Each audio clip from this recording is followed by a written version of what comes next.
Okay. We are recording again. We're live on air right now. We're getting live streamed to 1 million people. Outlaw. Oh man, this is. I forgot that you had 1 million subscribers, as stated in Spider-Man in the Rhineland Track 1. Was that one of the jokes made? Have I been making the same jokes for that long since the very start? I used up all my material in that episode, and it's just been reusing the same shit ever since, over and over again. I've gotten away with it because nobody cares or listens about Spider-Man in the Rhineland. That's good. Yeah, I mean, you really are the Mumkey Jones of Drowning in Footwear fans. Oh, no, that's not good. Don't say that. Don't say such terrible, terrible, terrible things. Oof, nasty. Nasty. Don't like it. Not good. I We're... mean, I suppose if you're the Mumkey, then I'm the Y-Kick. Oh, boy. That's, yeah, that... Can neither of us be either of them? There's nothing good down that path. That's all bad. Well, I mean, if you don't want to be Mumkey, and you don't want me to be Y-Kick, then I suppose I'll just have to revert to being Mr. Meatman. Oh no, that's even fucking worse. We're playing. Wink, wink, nudge, nudge. Don't look at the screen for too long. O Kyzt, a video game made by our mutual friend, my IRL friend one, Alex Horatio. That's what's happening here. We definitely didn't get too lazy to bother going through the effort of actually recording video game footage. This is footage. Don't worry if the action starts seeming similar, or you start seeing back-end game development Godot engine gameplay make stuff. It's not there. That's a trick. It's a trick of the eye. It's a trick of the light. There's an odd lighting filter that's been put on this in post. That's why you think that's there, but it's not real. We played the video game. Yeah. It's a video game. It was all part of your narrative all along. Exactly. Yeah, this is lore. This is lore. Don't question it.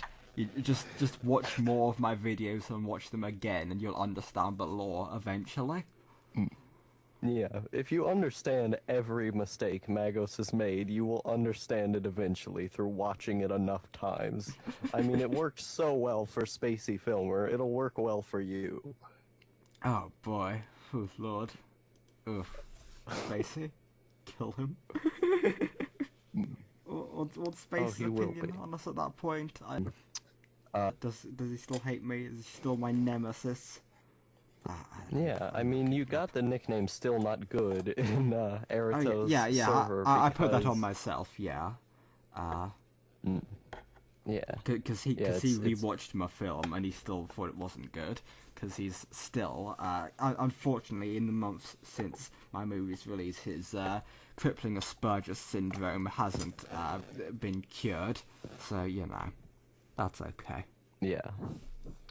Don't worry, I'll make the video that makes him understand someday. Someday the Christmas Day analysis will definitely come. Am I right, guys? How many videos about my YouTube videos have you got planned at this point? Okay, so I have the one about Spider-Man in the Rhineland Track 4 that I want to do. And then I have the one about migraines and airplanes that I want to do, the Christmas Day analysis, ranking every Alas Poor Yorick video, where basically I explain the appeal of those videos and why they're great, and then rank them and just explain all the intricacies behind each playthrough. There was another one I wanted to... Oh yeah, why the Don't Watch This series is underrated and great and needs to be respected, and why it's what I want from YouTube. Yeah. There was another one that I wanted to do, but I can't remember it at this time. Okay, that's good. Yeah, what are the odds of any of them getting released ever? I mean, at this point, I think the migraines and airplanes one is the most likely to be released, but Oh boy, okay, sure. That's yeah. Uh, I hope all of them get made. I don't expect them to, but I hope so. Yeah. yeah, I have such a good track record about staying behind ideas that I want to do. Yeah. Oh boy. I mean, to be fair, I've been a little guilty of that recently. Everything's oh god, stuff's hard. YouTube is really hard, guys. It's really hard to be a YouTuber. It's really don't start, don't try it. Be like Spacey and go to like a university college thing or something. What real people do? Don't make YouTube videos. Get a real job. Go stack boxes.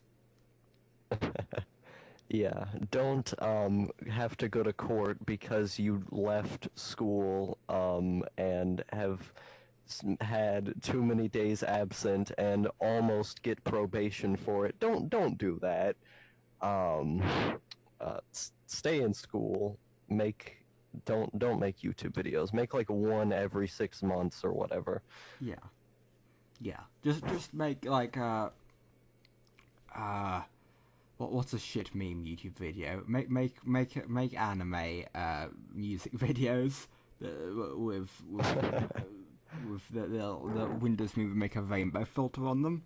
That's what you do. Make one of them, and then you're good. That's peak YouTube performance right there.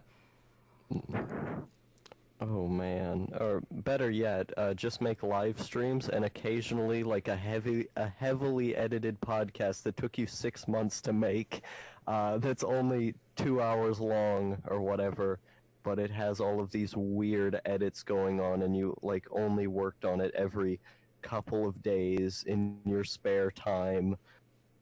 Oh boy. some deep outlaw lore. Is it deep outlaw lore? Sure. I mean, I just wanted to say outlaw lore. It's fun to say. You get the lore and the outlaw lore. It's good. It's a good time. Yeah. I don't need an excuse. I don't need an excuse, you motherfuckers. Don't judge me. Yeah. Take my American gun. It's canonically it's lore, guys, so it's okay to keep saying I'm on your roof all the time because it's lore. I mean, I did climb up them pipe faggots.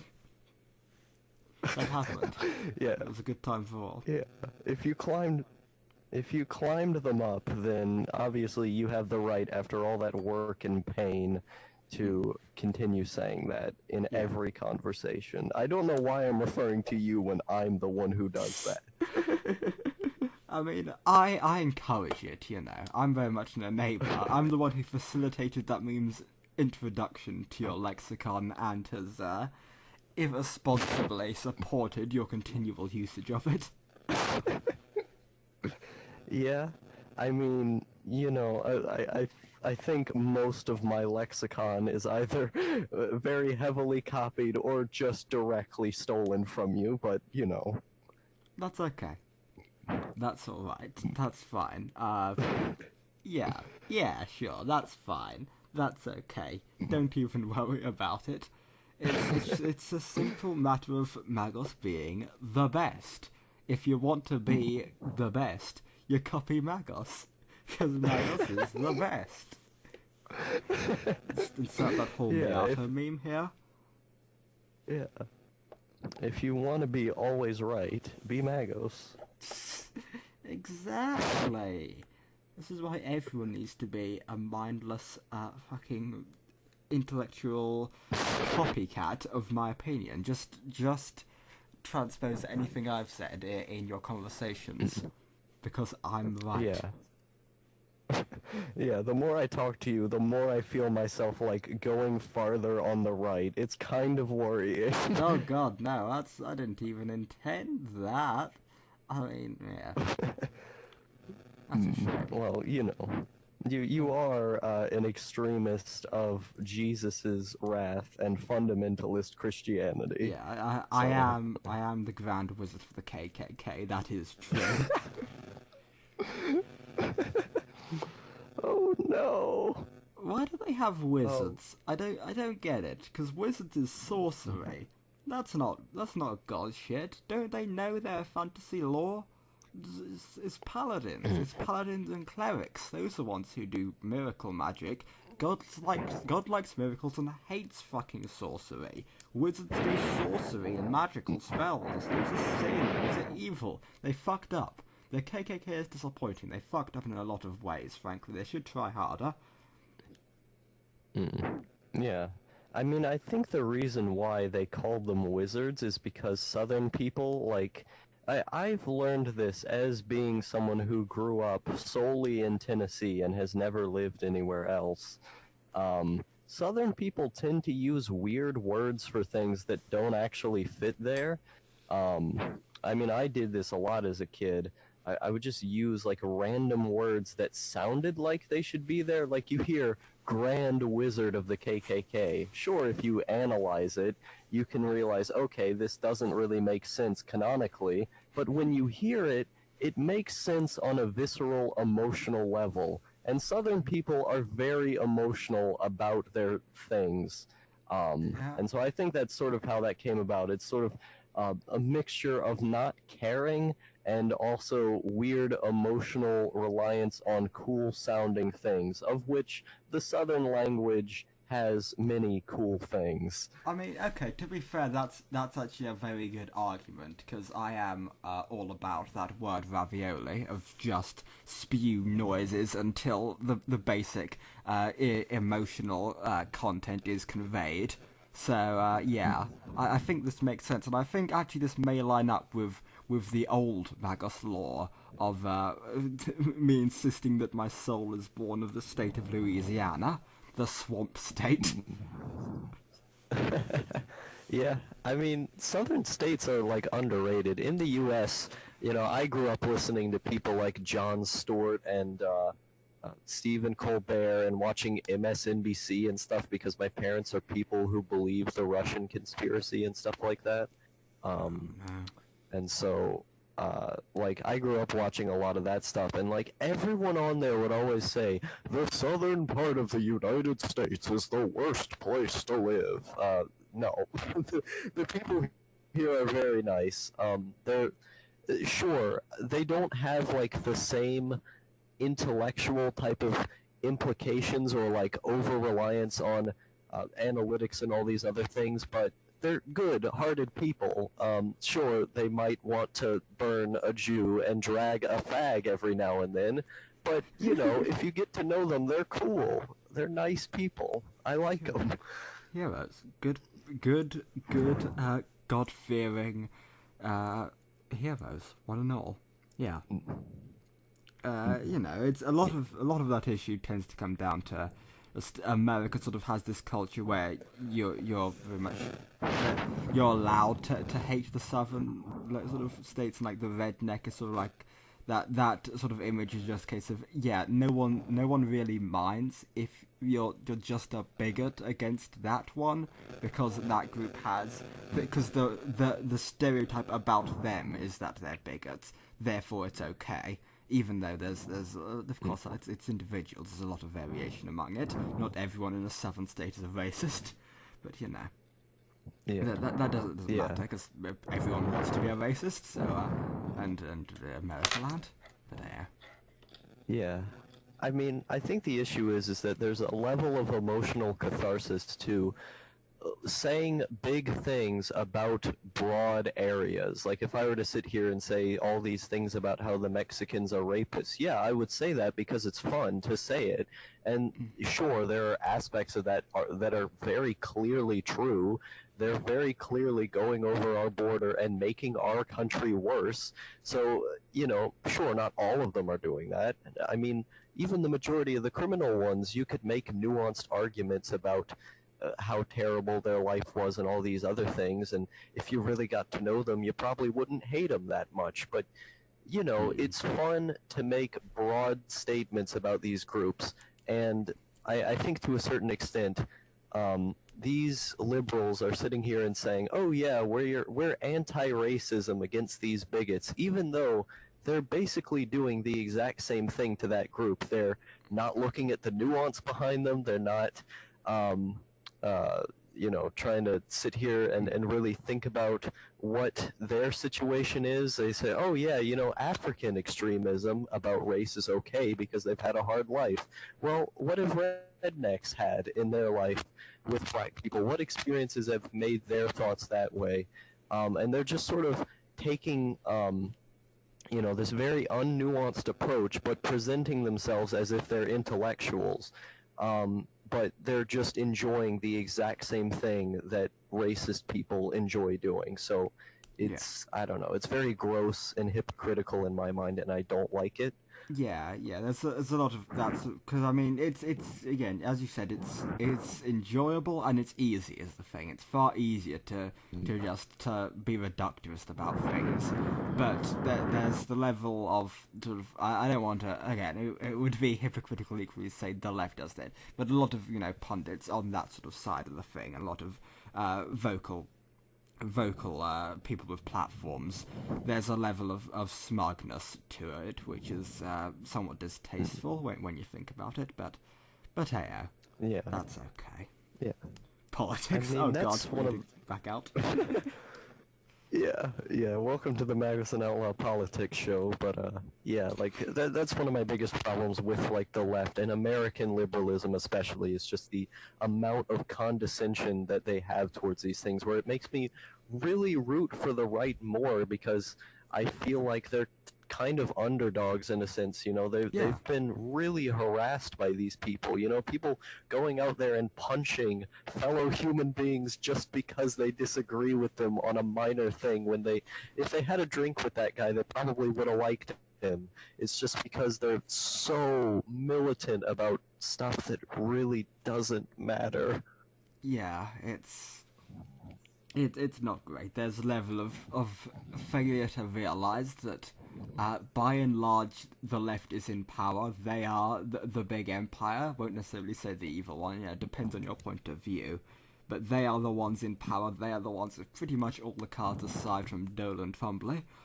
And yeah, but that's fine. That's okay. Everyone, wants to feel like the underdog. Everyone wants to feel like the hero and Star Wars. So the rebellion, the little guy, the underdog, is always the good guy. Therefore, even if you are in power and you are the one who's allowed to physically assault people, that's fine. You're still the underdog. You're still the good guy. Don't think about it, bub. You're good. Yeah, actually, like that sort of underdog mentality, as an American especially, we really love underdogs here.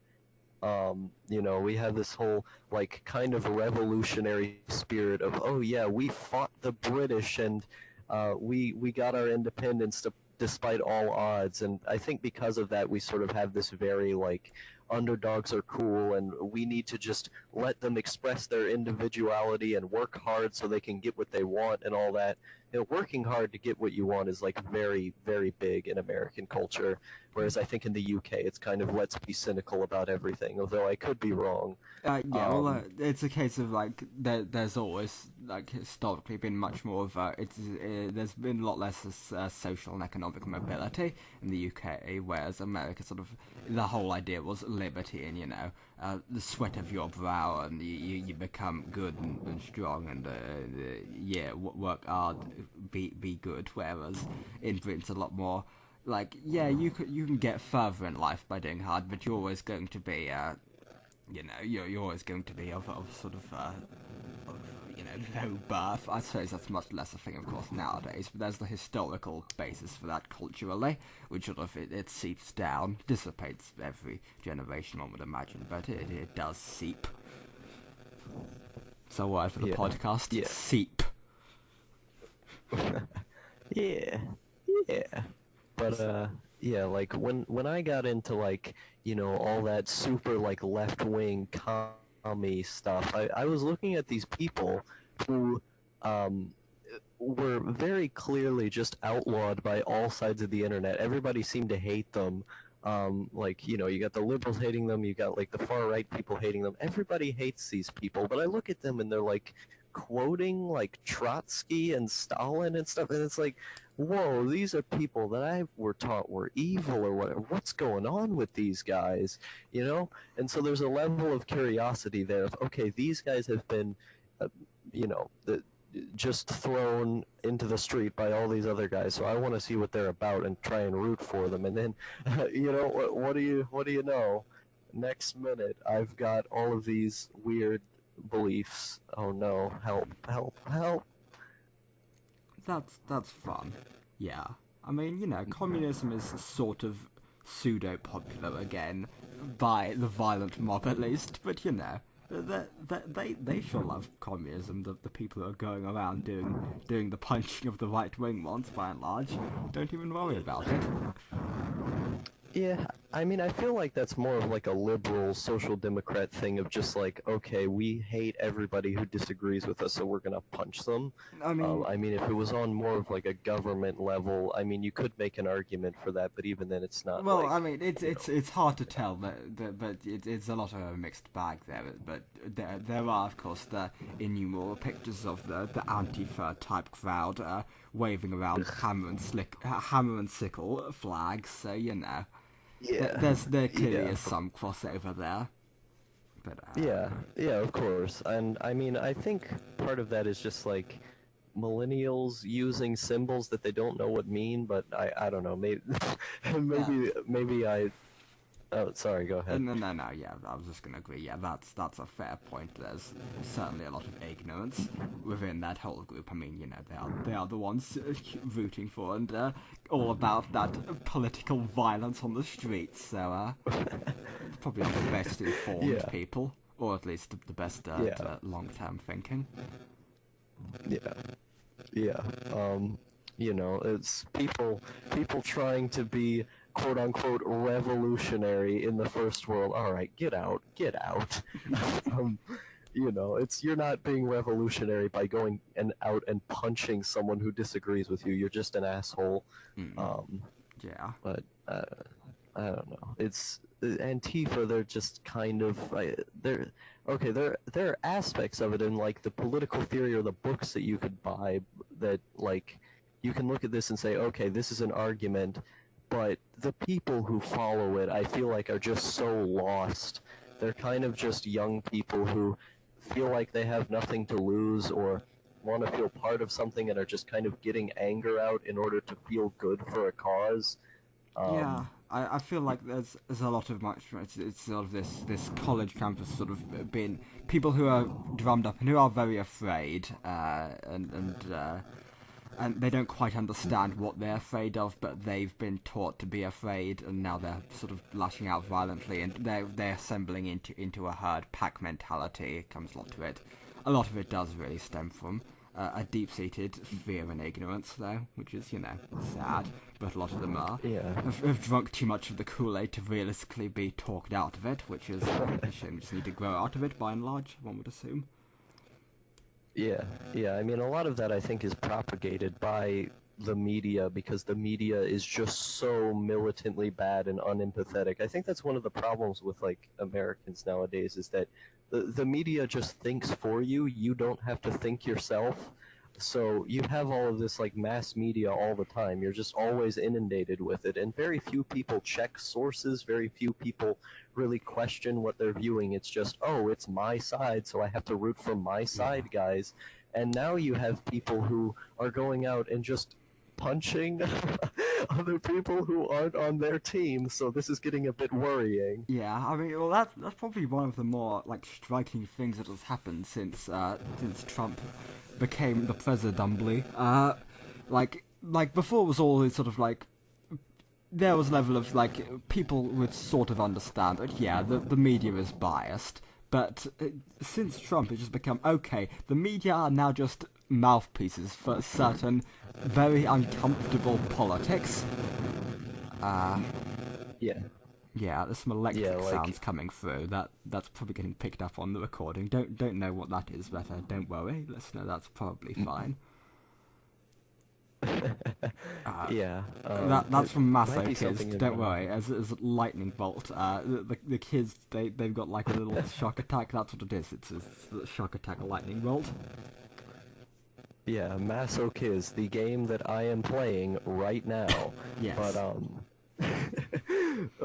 yeah, like it's friggin' point. I had a thing. Oh yeah, it's basically you have the people on MSNBC saying, "Well, everything that Fox News says is fake news, and so we're right." And then you have people on Fox News going, "Well, everything on MSNBC says is fake news, so we're right." Who do you trust? You can't trust either of them. They're both, they're just both very big mouthpieces for extreme ideologies and essentially spouting lies. um, Yeah. so you can't really do much.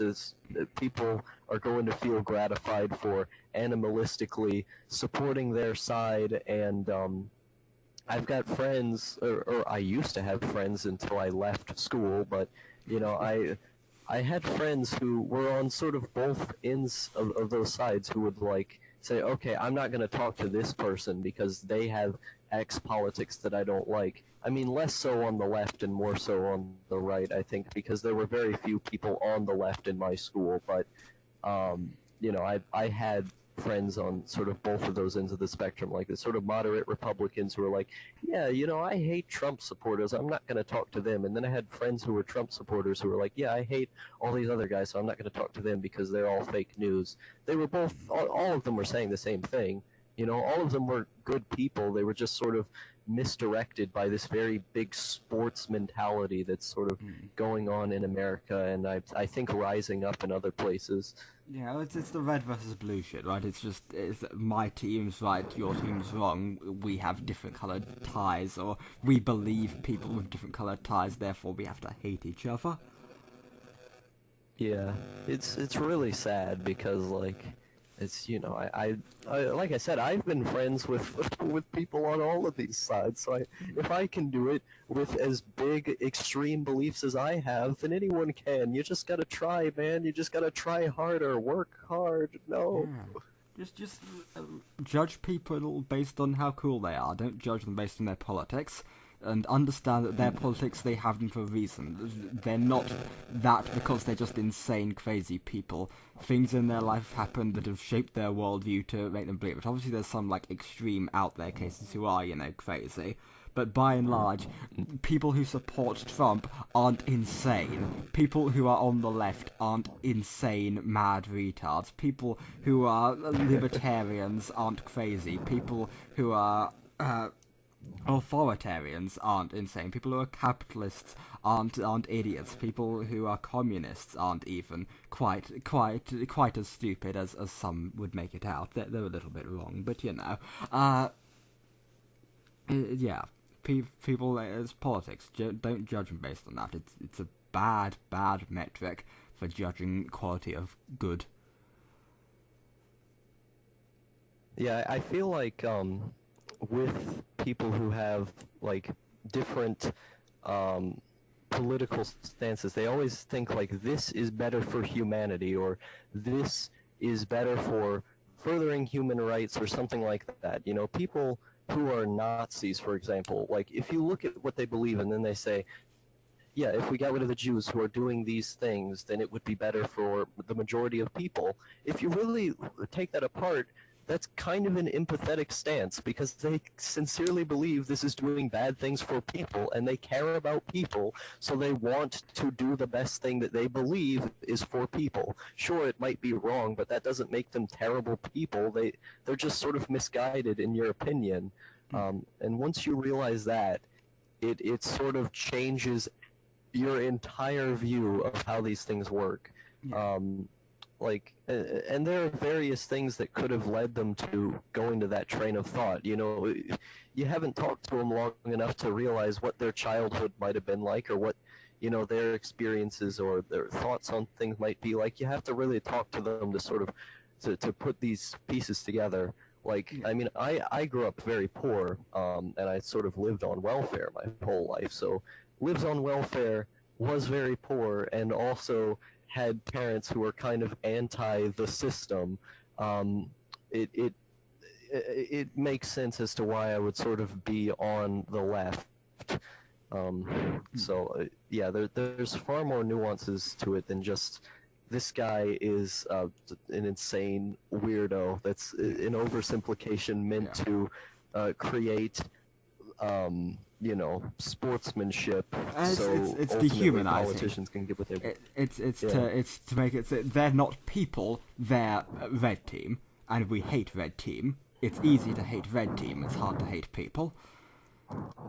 And there's also, there's the factor of you've got to have a level of humility and realize that the politics might be wrong. You might not be right. Yeah, you probably believe you're right. That's why you have those politics.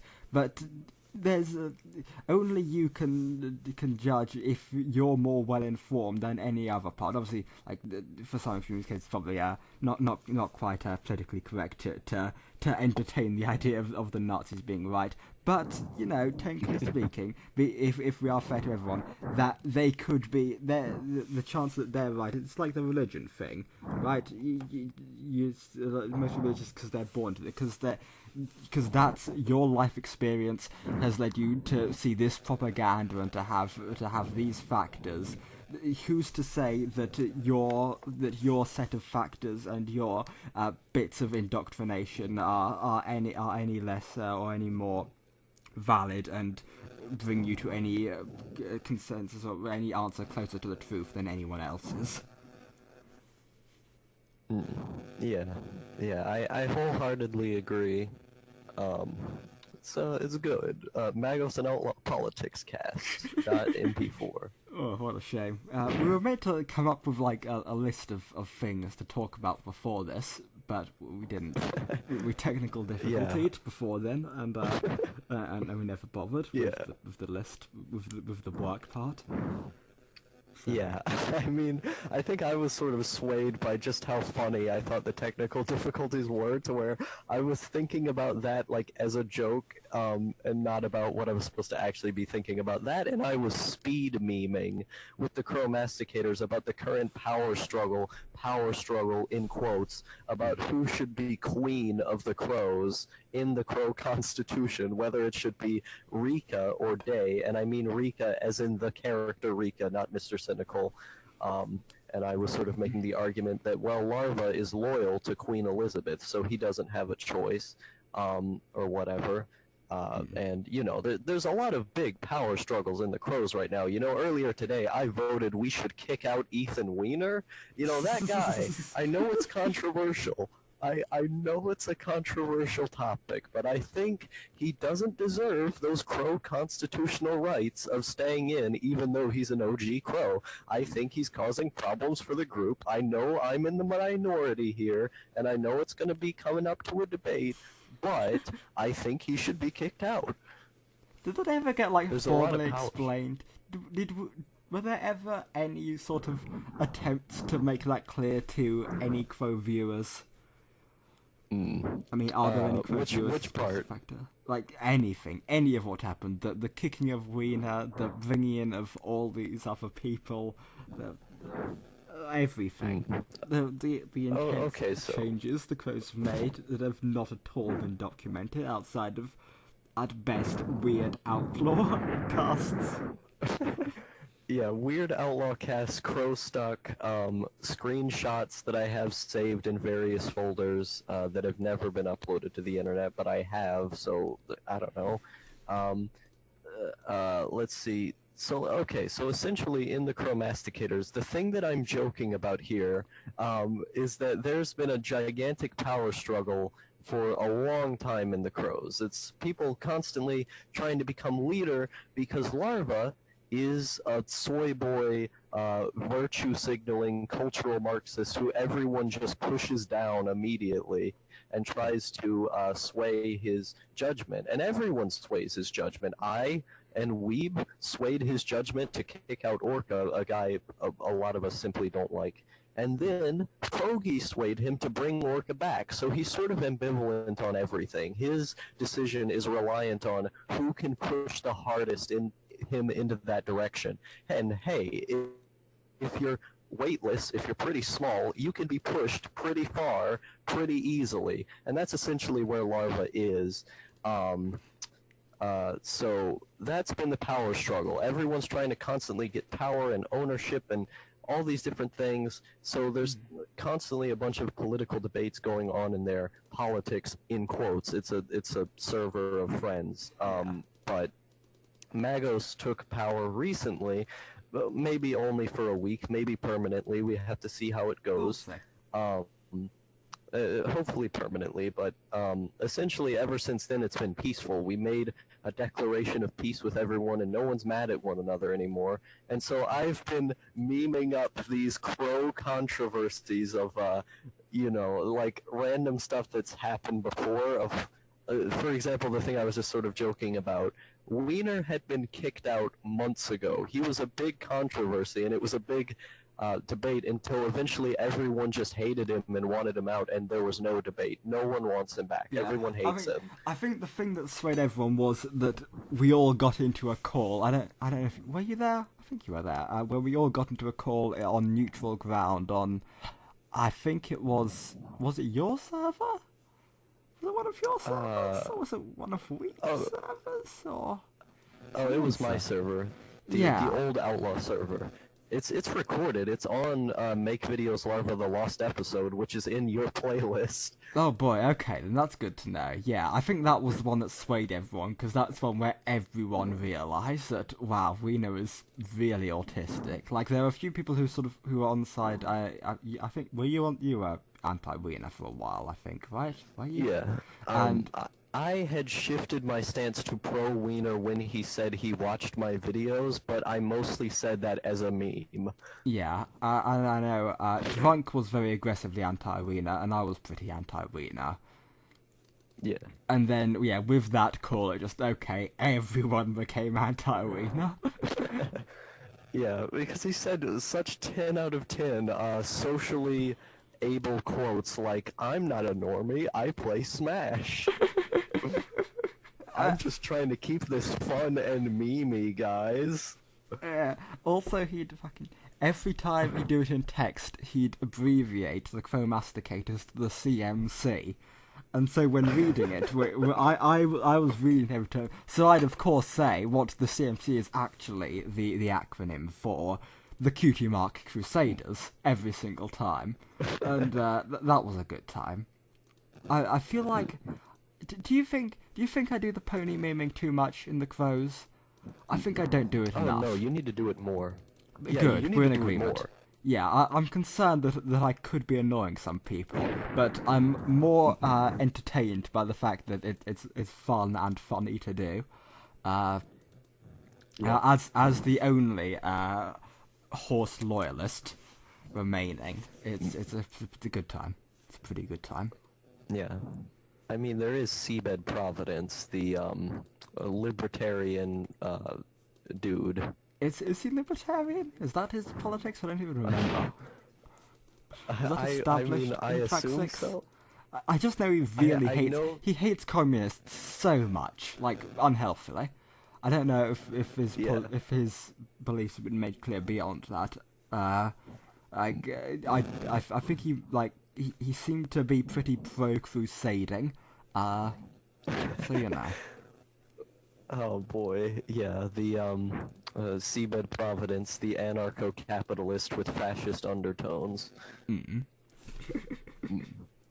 I think he's socially fascist, but economically anarcho-capitalist. This is my Seabed fanfic right here. Yeah, I'd say that sounds right. Yeah, that's pretty on point by the one do there. Yeah, I want there to be Seabed Providence fan art and fan works, kind of more than I want there to be about any other Magos thing.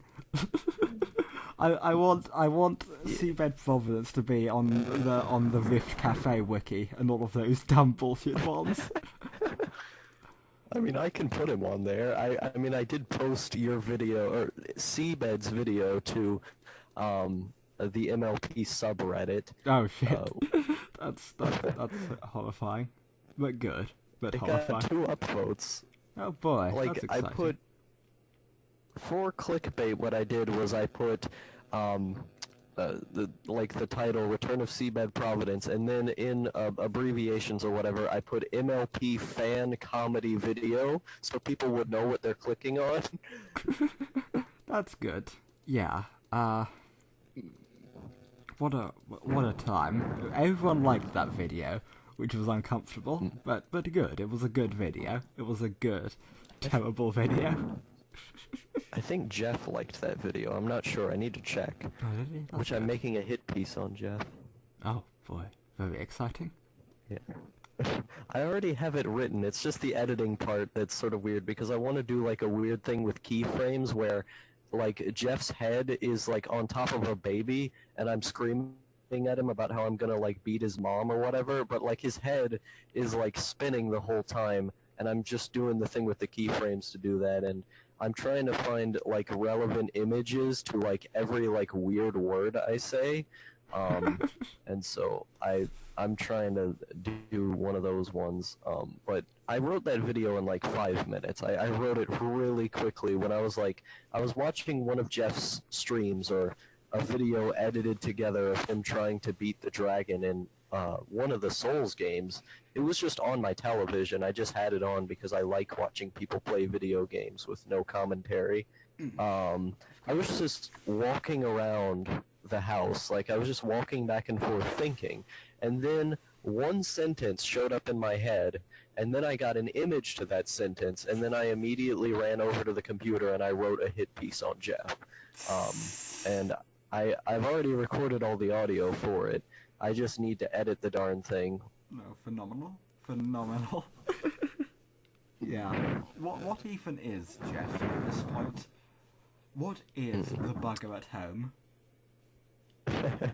I forgot his name was pronounced the bugger atome. I always pronounced it the bugger up Rome, even though there's no R in it.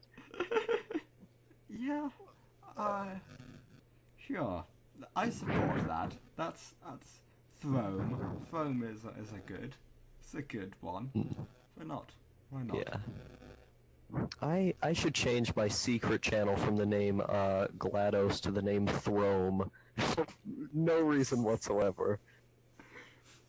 Why not? Sure. I mean, probably got better search term optimization than the villain of Portal. Yeah, I mean, at the time I was just like really into the idea of taking a character from an original property and then making it into a YouTube identity. I have no idea why. I've just seen other people do it and I thought it looked cool. And I suppose part of it was like the antithesis of having no identity on YouTube. You literally steal an identity from another property and then make it your own with no traces of you as a person. You're just somebody from a video game. To me, that's like the most YouTube version of deleting all accounts and getting rid of all personal information is literally just being something from another property. Yeah, I suppose there's some pretty good aesthetic there. But, yeah. I mean, it is still terrible for being found ever, because Yeah, Portal, but is hard to is get. that channel meant to be found? I don't know. So I suppose it's a bit of both. It's always push and pull there, because it's great to have the idea of, this is going to be a secret thing and no one's going to find it, until you make something good that you do want people to say, and then it kind of sucks. Yeah, I mean, the issue, of course, with that channel, which I just said the name of it, but I mean, they're not going to be able to find it, is that I don't want my audience to find it,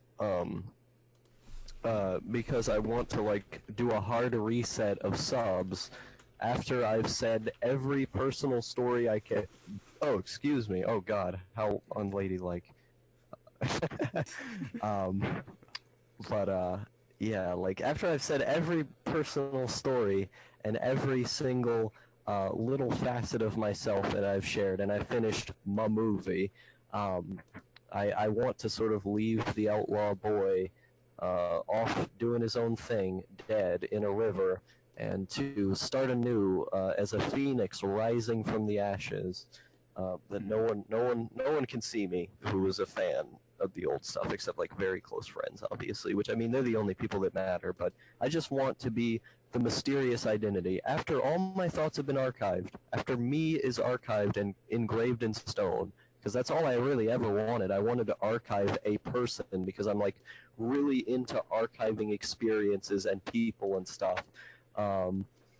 And so after I've done that, there's no need to do that anymore. I can just make myself about my ideas and about like weird deep lore aesthetics. I don't need to worry about being a persona or a person when all the personaing has been done. One second, I'm just counting how many GLaDOS is down. Your GLaDOS is. About 24 at current. Oh boy. That's another issue. There are many people who have YouTube channels called GLaDOS, which isn't entirely convenient. But you know, that's okay. Sure. Why not? Yeah, it's like ER has just the name ER. How many people do you think have that name? I mean, he's got the semicolon though. That's semicolon. Oh yeah, that's true. No one else. No one else has a semicolon. Oh man, yeah, that's true. That's good branding. One of the things I love about ER's channel is he seems so nonchalant about making videos. I really love these big YouTubers that have like 100K subs or whatever, but they don't have a schedule, and they clearly don't do YouTube as a job. They just make random videos sometimes, and they're always like really well edited, or maybe they make a stream randomly or like a shit post or something, but they clearly don't care about their channel as much as everybody else does, and there's something very charming to that. There's something very cool about that, where all of their videos feel good as a result, because they don't have like the dips in quality where, like in life, you have the dips in quality, or where you start making worse content because you're sort of being worse. I mean, Conrad Collins, the best boy, he's kind of done this where his life has gotten boring and he's had less inspiration, so his content has gotten boring. He's a person. If you're going to be a person broadcasting yourself at all times, you're going to get boring sometimes. But the great thing about these people is they have big inspirations, big ideas, and they go for those things, and they do it sometimes. They don't constantly try to chase this idea of, I'm going to be the all-time content machine, because you will inevitably find dips in doing that, and it makes your overall image look worse to be constantly spewing out content. And so there's a certain feel and aesthetic to the guys who just do the great videos and do them on a larger scale. Yeah, there's something very enviable to it as well. Not only through that, obviously, a lot of them have. There are the few instances of people who have found massive success doing that. But it's just a case of, there's a purity of the content of, this isn't a job, it's just, here's great videos. They are made to be great videos, that's it. There's no wider sort of motive behind it. Yeah, it's kind of like what Mr. Cynical has the freedom to do, because he is rich and makes all of his money off the stock market, so he can just go spend all of his time being lazy, and then go spend all of his time making like a 2-hour Star Wars video for 6 months, has the freedom to do that. He can do that, and so all of his videos, even his streams, feel like 10 out of 10s, because they're a rarity, and there's passion behind them. Yeah, it's good. It's a good time. Turns out the real solution was don't do YouTube. Get a real job, or get rich quick scheme, and run away from this place. Oh my God! Did I just hear the sound of Digibro being wrong? I can't believe it. This has never happened before. Oh no, what happened? What's going on? What did he do this time? Oh no. VadCon 3 got funded. VadCon 3 happened. Oh, that got funded, and I felt a little sad about it. I feel bad for feeling sad about it, because, they're cool people, but I guess I respect some of them, and, They'll have fun. They deserve that. But I when I saw Radcon 3 get funded, I mean, maybe you're a better person than I am, but part of me died inside. oh boy, It's when Radcon 3 shouldn't happen. It just, without Jesse and without Jeff Fu and without Mumkey Jones, it just can't be done. What Jess needs to do is he needs to get to $1,000 on Patreon to invite those two guys over and to make content with it. That would be good. That would be the only good thing. Yeah, he should start his own Kickstarter to get Jeff and Mumkey. That would be... Yeah. That would be the best. That would be the best of all timelines. Yeah. But the thing about Radcon 3 is, like, it came at a point when my disconnection with the PCP audience has never been bigger. I've never hated these people more than I do now, and they've never been more wrong than they are now. My complete disillusion with Nate's content. I think his content is absolute garbage. I mean, you think it's just mediocre. I think it's literal garbage trash. And Digi kind of being terrible now, sometimes making a really great video. Like, I still love the guy. His Digi Daily stuff is kind of cool for background noise, I guess, but there's other background noise that I like more. Yeah, I mean... So he's kind of been in the decline. Yes. And go ahead. So for Digi, a lot of it feels like, you know, one of those. I don't know if the words are different in American land. So this might you know that like you get like your cheap sort of candy foods, and you can suck out all the flavor of them, and there's just no flavor left. Yeah. But there's still a thing in your mouth, and it's just flavorless and weird. Yeah. That's what Digi is now. Back when I used to... Yeah. I think I had one of those back when I used to, like, steal from the candy store. Oh, that's good. I would just put them, like in the mall when I was a kid, there would just be this big candy store where I would often buy stuff there because I liked the old man there. He was really cool, but sometimes I would, like, just take little candies and put them in my pocket. No one saw that I pinched it because it was all out in the open. But I would just take, like, one and just put it in my pocket. And I think I had one of those as a kid. This is a strange thing to remember, that I had one of those at, like, 5 years old. But, yeah, it's... the thing about Digi is that I don't think it's necessarily a problem of he's doing worse or he's being lazy. Like, one of the reasons why he comes out and says, oh man, guys, I don't know what's going on because I've been doing all the same stuff I've been doing, which is true. It's literally true. He's been doing all the same stuff. The problem is he has changed. He's a different person now, and the person we liked before was Digi. He's not Digi anymore. He's like some weird perversion of Digi who constantly talks about COTUS and cannabis instead of actual real good hermit things. Like, the old guy, he was a crazy dude. The reason you follow someone as a person is because they're an interesting person. He's interesting now for sure, but we've been spoiled on the old guy who used to be a masterpiece. It's like going to an artist and they're a 10 out of 10, and then they make something that's a 7 out of 10. Sure, if you just had the 7 out of 10 on its own without seeing the other thing, it would have been good. You would have enjoyed yourself. But because they've made the 10 out of 10, the 7 out of 10, as a result, now feels far worse because you feel like this artist has betrayed you. And the reason it is that way is because he was a different dude back then. He can't be that guy anymore. He can't be the insane beard man. And he doesn't, I mean, I'm not saying he has to be because he's happy now. He has every right to be happy. His fans still like it. But the niche appeal of his content, the reason why we watch so many hours of it, is because everything he said was interesting because they mirrored his experiences. And his experiences were different than anybody else.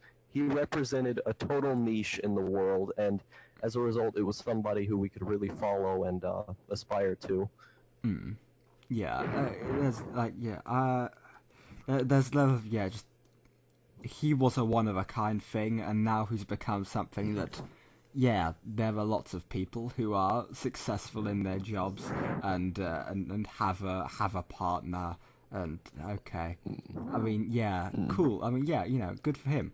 Glad he's found all the happiness in life. So he's worked hard. He deserves it. But on the other hand, that isn't an interesting creature anymore. He's just a guy now. He's a guy with good, pretty cool ideas. He makes some pretty decent videos, but it's just a guy making them. Yeah, I feel like the direction he's sort of going in with his anime content sort of helps this because I think he's starting to realize this himself. Like, with the whole Digi Daily videos, he wants to say absolutely everything about himself and be done with it. And sort of his plan, as he's laid out, is to start focusing more on the works themselves and the creators themselves, like his Mori Masaki video. There's no gonzo element to that beyond maybe, hey, I looked at all this stuff and I'm a spurg enough to look at all this stuff. That's about it. Like, everything else is just charts and stats and explaining what the films are. And to me, I love that stuff. You know, I love people who can find some obscure thing and tell you about its history and tell you what it is. You know, that stuff, it's objective, like, it feels good, you know? And I think it's good he's going in that direction instead of just milking the teat of himself when there is no himself left. He's just sort of a normal, boring guy. Because we've been so spoiled on the greatness that he used to be. And so he's sort of countering this. And I mean, Digi, he's always been self-aware.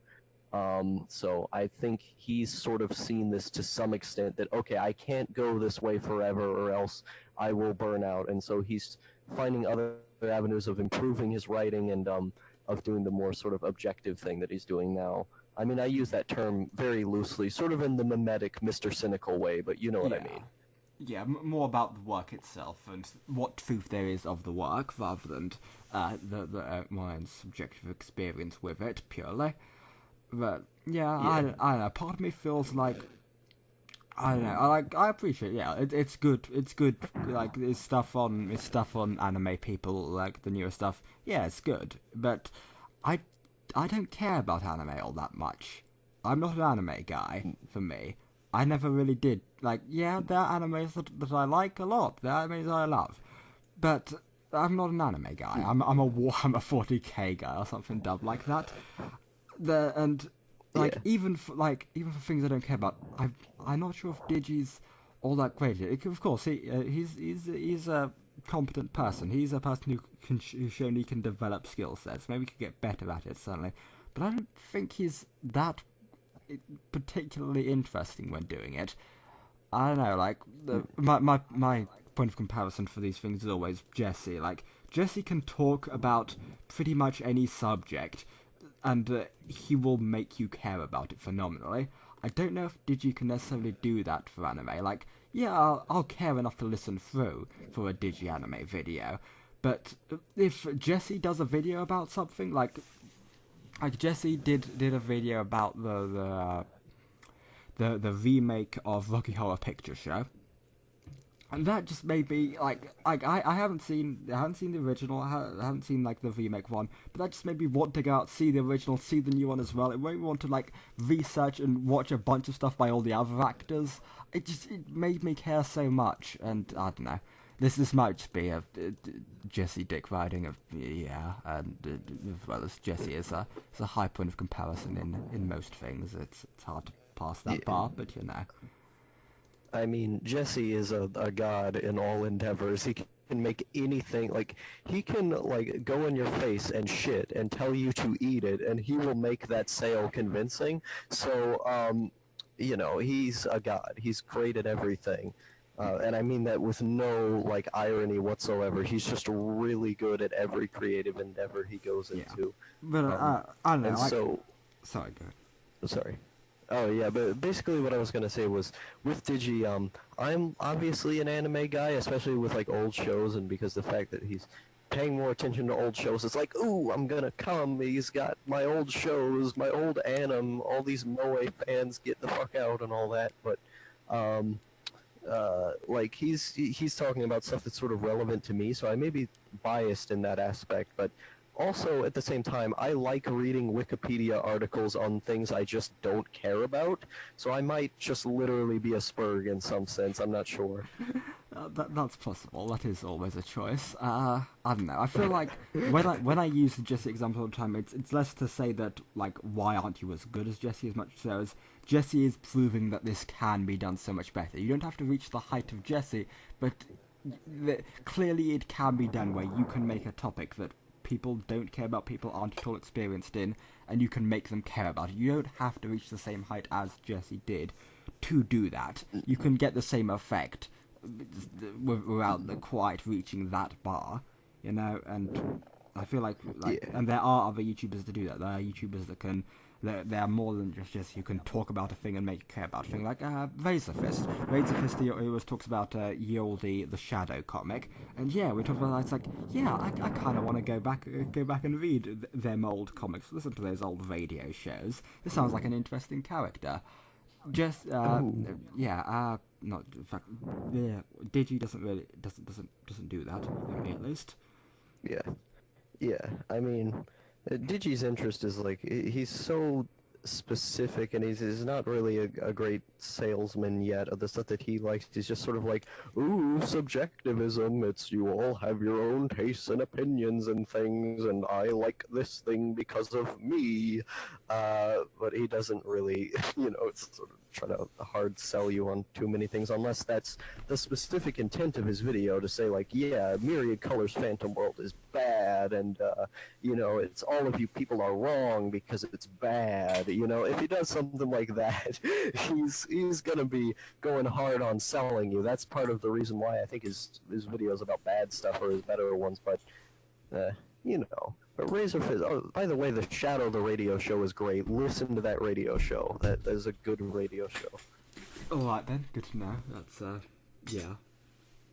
I don't know. There's a lot of. I feel like that's a thing I wanna pursue more into Act 2, like with Warhammer especially, but maybe some other things later on. The ability to just be like captivating, like past the content that you're talking about, and to sort of and put over both yourself and the content at the same time.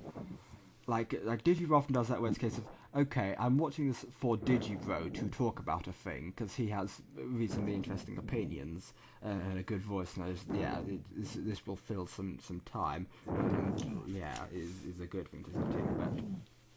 But there are YouTube creators who can do so much more, be so much more powerful. What's the one Fort Mirror lyric? It's like 10% luck, 15% skill, or something. The good, 20% the meme. concentrated power and will, 5% pleasure, 50% slam, and 100% reason to remember the jam, or something like that. Space Jam. Yeah. I know that song is a meme. I heard it once. In like the late 2000s or whenever it came out. I think it might have been 2010. I don't know. And like I was like, oh, this is like a funny meme. I wasn't even exposed to memes back then. I just thought it was a meme. I suppose people have repeated it somewhere. I heard it on the PCP recently when I dared to listen to the minute mark that is an hour and 27 minutes exactly, because someone in a comment of another video said to do that for like deep monkey lore or something. I don't remember what it was, but I think it was 94, episode 94 of the PCP. I have no idea what it was. Oh, it was Digi-drawing lore. That was the one. This guy in a comment said, oh yeah, whatever happened to the Digi-May draw porn thing? And it said, oh yeah, go to this 1 hour, 27 minute mark at the PCP. And so I did, but like Nate started singing that song, and it just reminded me, oh god, this is apparently a meme, I suppose. It's a sort of meme.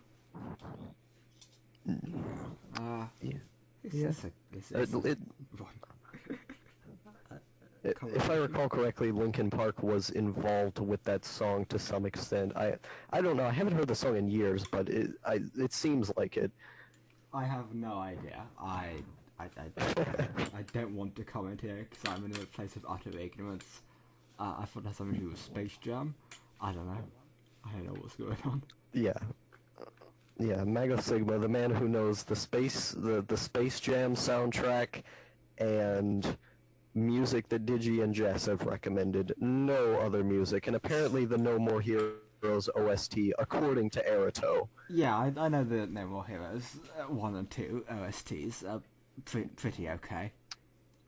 Ooh, I still need to play number 2 because number 1 was like a whack, dude. I love that part at the ending of the game where the girl like speeds up for some reason at the cutscene. So I think it was like to keep the game rating from being like A to M because the. Sorry, go ahead. I mean, there was a few layers. Like the joke of it was like, this is boring. You don't care. Like, and it's dumb. So we're just gonna speed through it, and like it is dumb and bad. And there is like some like I think it's a bit more mature than some of the stuff. I mean, there's a lot of stabbing people going on. I don't know. But yeah, it was very the point of that game was that it's exclusively about the subtext. The actual narrative is dumb. It doesn't matter. Stop caring about that idiot. It's the subtext. Oh, it's all about the subtext. Yeah. I liked the narrative on like an extreme type of level because I'm really into like over-the-top movies that are just stupid. Oh yeah, no, I really like over-the-top stupid It was things, great. Don't get me wrong. The ending to the true ending to No More Heroes 1 is the greatest ending of all time. Unironically, beyond any sort of joke, where they're acknowledging that none of the story makes sense and all of this is dumb, and they're running down the road with swords crossed. It's so bad. It's so good. But yeah, it's No More Heroes. I'm sad I don't have a Wii to play that on at present. I don't think. Oh no! I heard in Spider-Man in the Rhineland that you had a Wii still, but it was like in a box somewhere. Yeah, it's still in a box somewhere. I don't know where the box is. Or maybe I don't know. It would be far more work to dig it out, and I'd have to buy the game as well, and I don't have money. Yeah. I don't know. Maybe I'll mail you my copy. Maybe it probably wouldn't work because America land different versions. Oh, UK, yeah. Yeah. I'll have to send you an American Wii, or even better, a UK Wii that's modded to work with American games. Yeah, I mean, I might be able to emulate it. That might be a thing that can be done. I don't know how that would work with the motion controls, but maybe someone's done that. Ugh, gross. Emulation. Ugh. But emulation's cool. Yeah. Don't shit talk emulation. Emulation is good and cool, and I demand that we get PlayStation 4 and Xbox One emulation right now. Let me play just PS4. Actually, I want to play Bloodborne. Let me play Bloodborne on my PC for free, please. I mean, as a man who is staunchly pro-capitalist, I have to disagree with this sentiment. I believe that material things are good, and that you should buy them, and that they feel good to buy. It just feels good to have big, useless stacks of plastic on your wall. So I mean, that is true. But you know what feels even better? Being a fucking pirate! Yar! I suppose that too. I mean, I've always seen piracy. It's like, piracy is normal to me. I had pirated DVDs as a kid when I was like really young. I watched DVDs be pirated. I watched like consoles get modded and hacked as a kid. I've always been around that stuff. It's normal. I don't need to like sit here and do something that is just sort of commonplace. I need to buy the physical version. I was always discouraged to buy the physical version, and I want to do it as a punk rock thing of like, okay, all you guys are emulating and stealing stuff around me. I'm gonna do the real thing. I'm gonna give this dude a sandwich by buying his old video game, you know? I'm gonna do the real good thing. Yeah. And so, yeah, I just like owning useless plastic as well. It just feels good to own, like, I mean, old yeah. things. That's a fair point. There is certainly something to be said for, having, like, the collection, the AVGN, like, wall of video games and shit. But, I don't know, it's Oh, a thing. yeah. For me, it's sort of, I'm kind of the opposite in that, because, like, it's something that, like, I'll forget it occasionally. I'll forget that, oh yeah, I can just get all media for free. It costs nothing.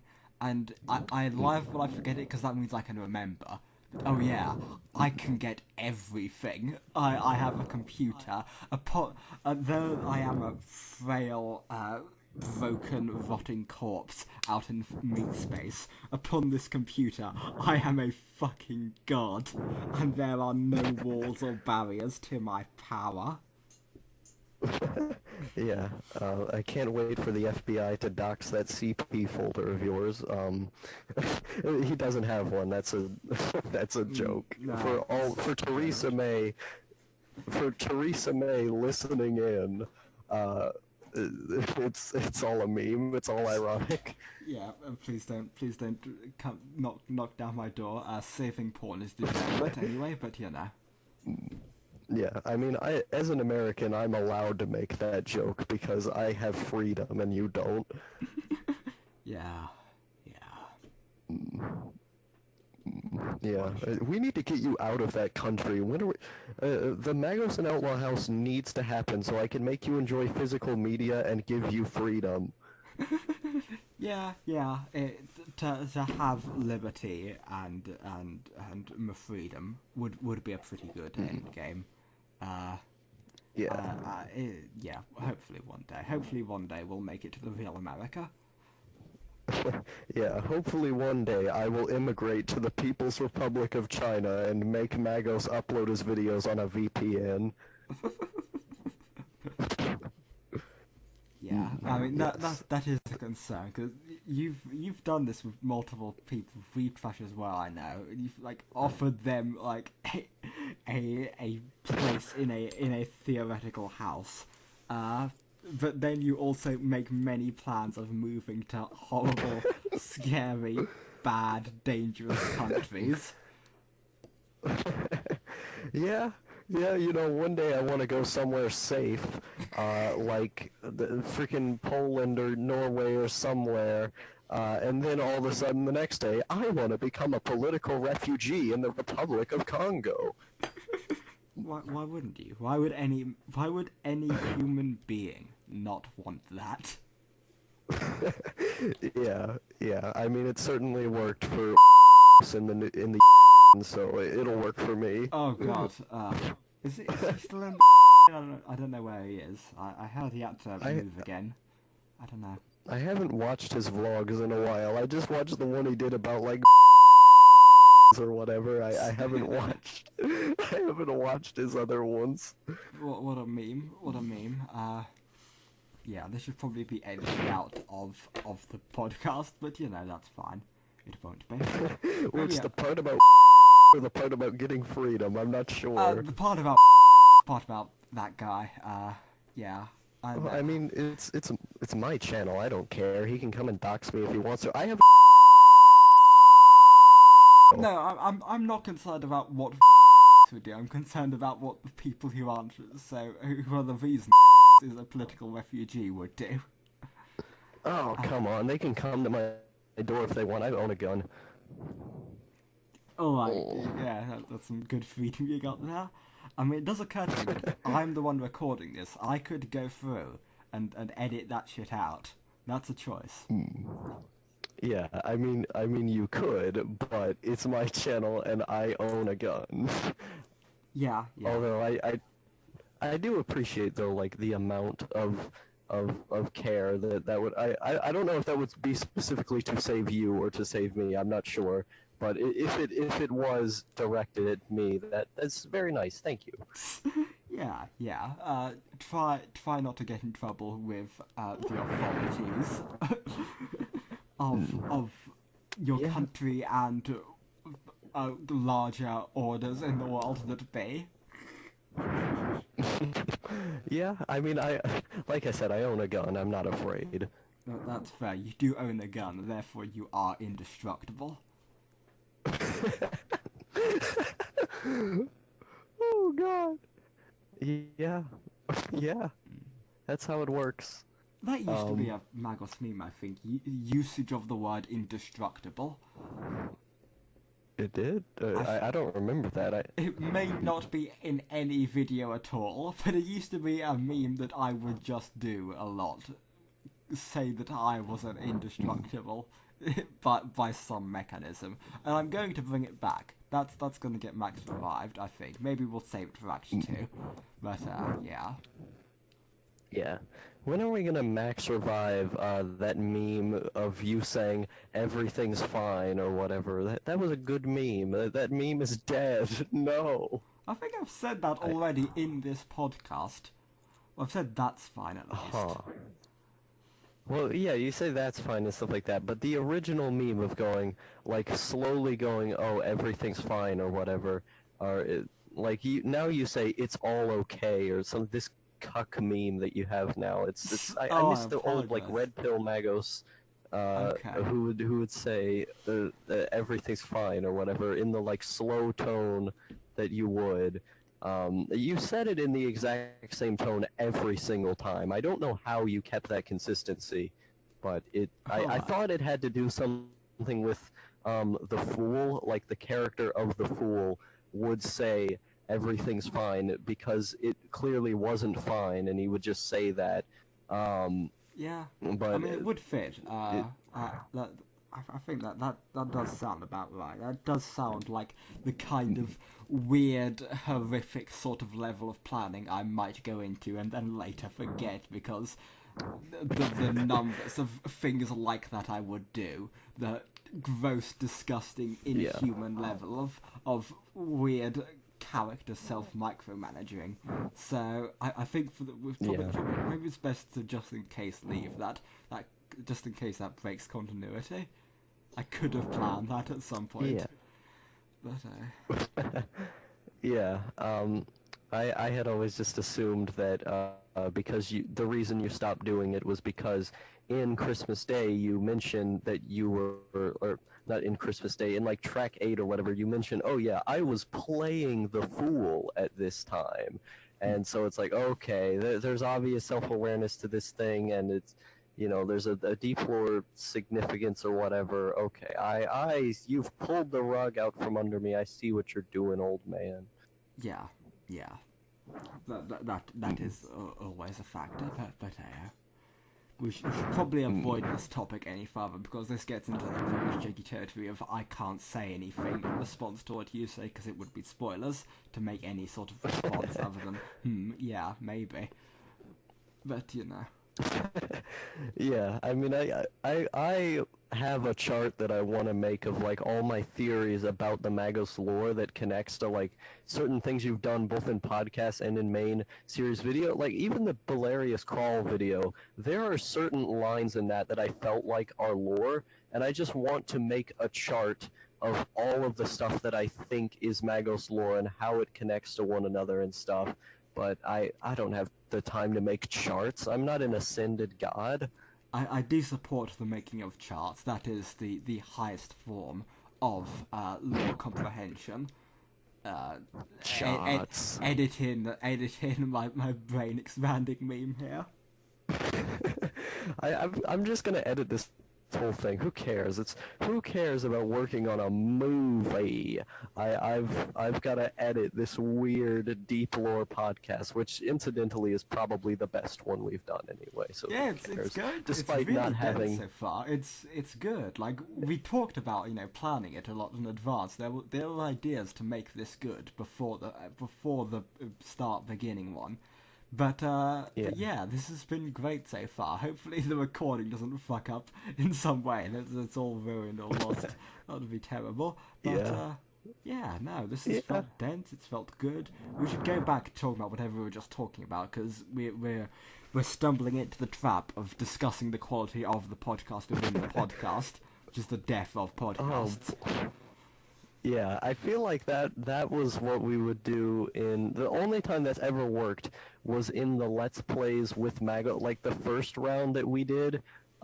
where we did like we started out with Zombie Revenge and then we ended on Mach and X, the one where I played all the Dreamcast games on the VHS tape. Like we had discussed the quality of the Let's Play in certain extents, and then it would lead on to other things, and like it was just sort of like it was an in-depth analysis of what we were doing right. So I think in that sense it can be done right, but it's a very slippery slope. In very rare cases does it like actually work. And when it does, it's either in that way where it moves on to other things, or it's in like the horrifying, visceral, we hate ourselves and we're gonna shoot ourselves on the podcast type of way that the later Let's Plays we did were kind of like. And I mean, those Ken's Rage videos, while hard to watch at some points, are like really good for that type of deep lore way that they feel so distinct in how bad they are that it actually makes it good.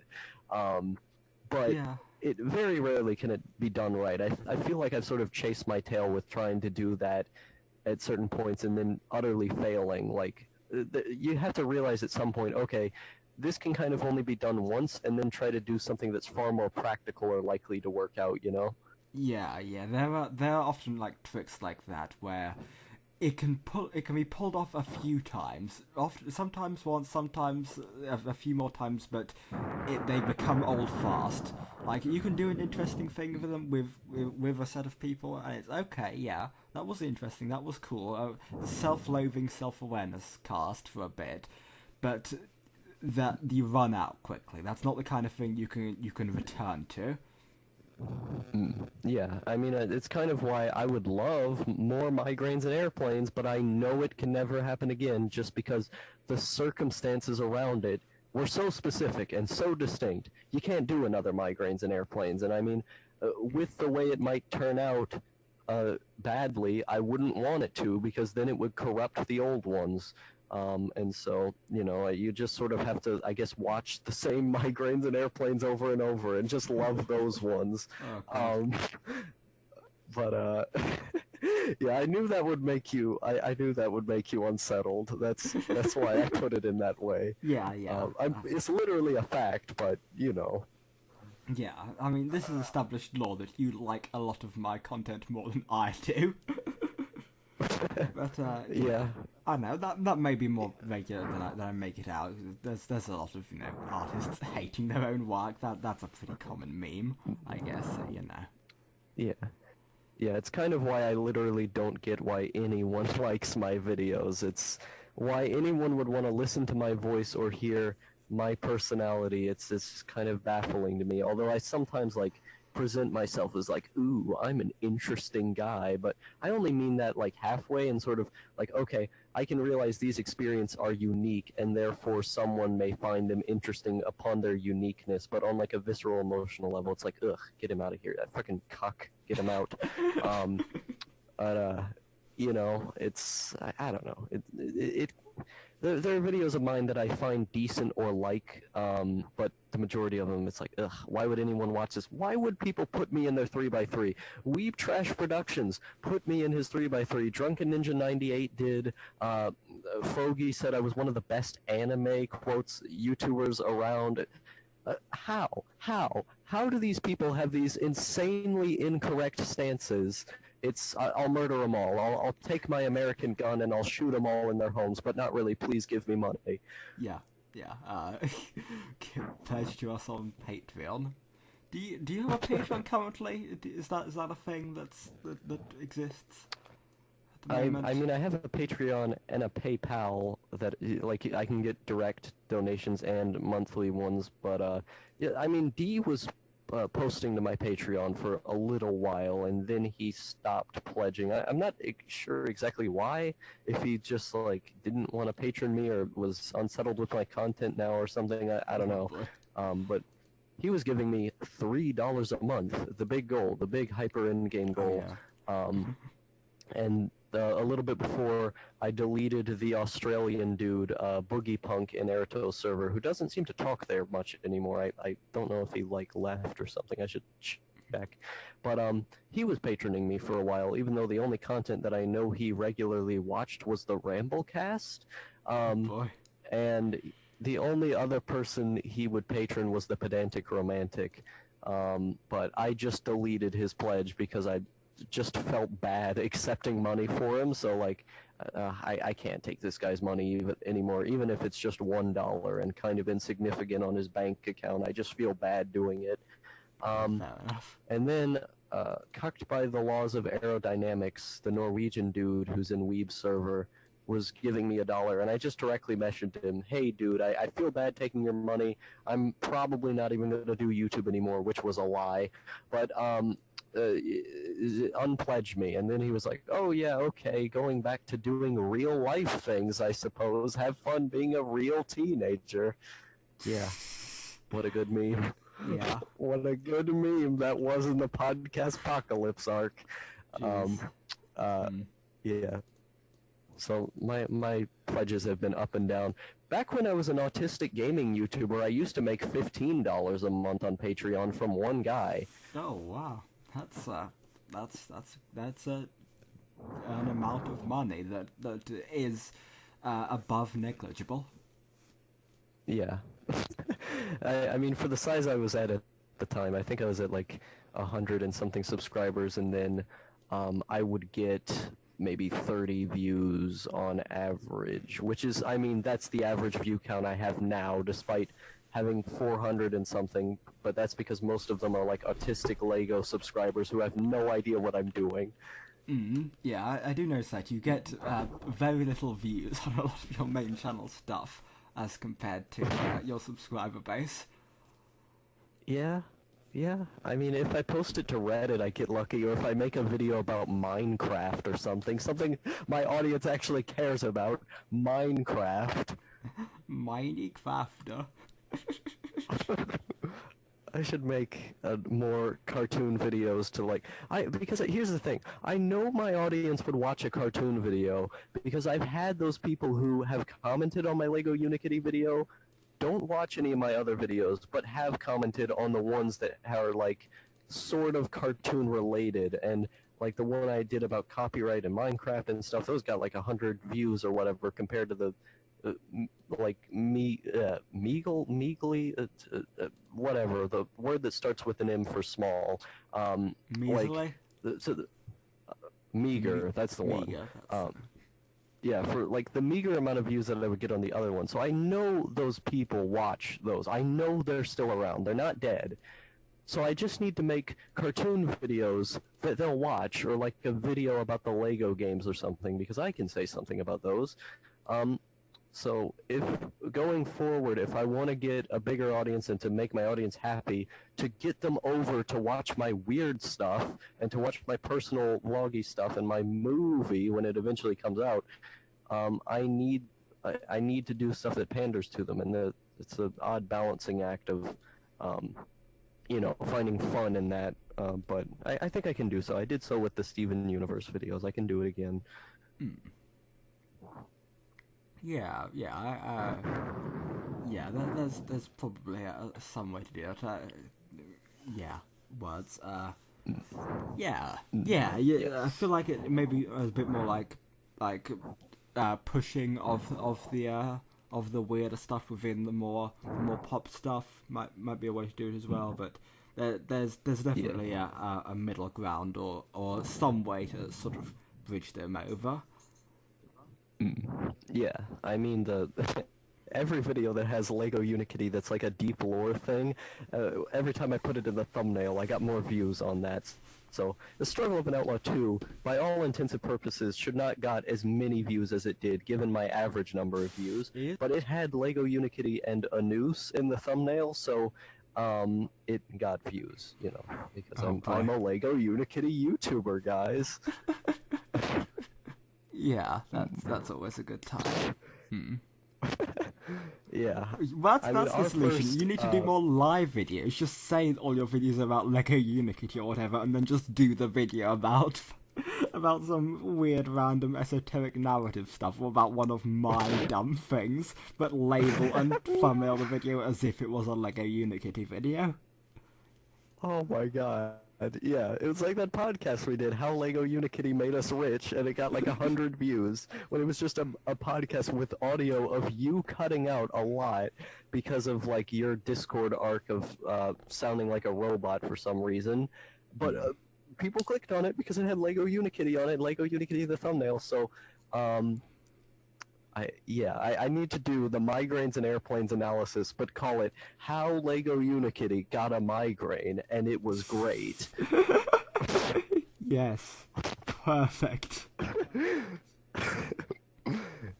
Oh boy, I mean, my aunt is gonna look at my channel and just wonder what the hell is this boy doing. Oh god.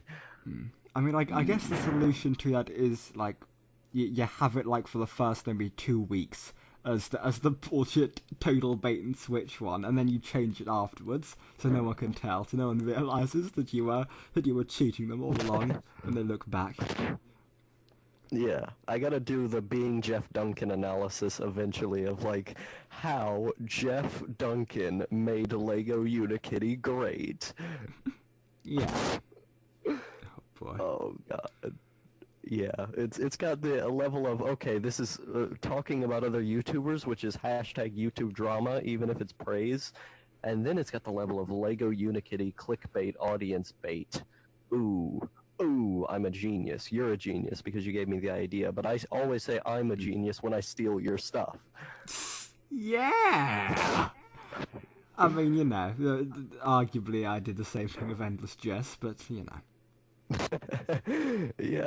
Yeah, so I'm just copying an already copier. Oh no. What's the It's line? like- You copy of a copy, sloppy jalopy hack, conveyor belt wrap, and wrap ones. Oh boy. Yeah. When's Harvest. when's Magos gonna release his his grunge rap EP that I've been talking up a bit in the past week or so? Yeah. It's something I You gotta get legitimately art kind boy. of want to do, but you know, I probably will. Yeah, you should. You should do it. It's good. It's the very much the Magos aesthetic to have like the bedrock type of tunes, or to have the Memphis horrorcore or horror rap, to have that type of very lo-fi. Made this in my room on a cassette recorder. Well, maybe that's my aesthetic, but you know, it's done on a computer with Windows 7 and pirated tools type of.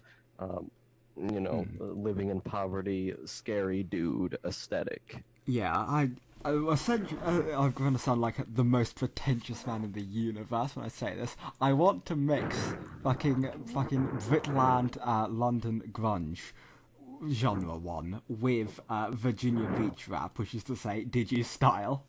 I have ideas. I have verses written on Word documents. They exist. There are lyrics to the tentatively named Grease Stained Soul EP, coming hopefully never, but possibly. I love how enthusiastic that quote is. There are lyrics.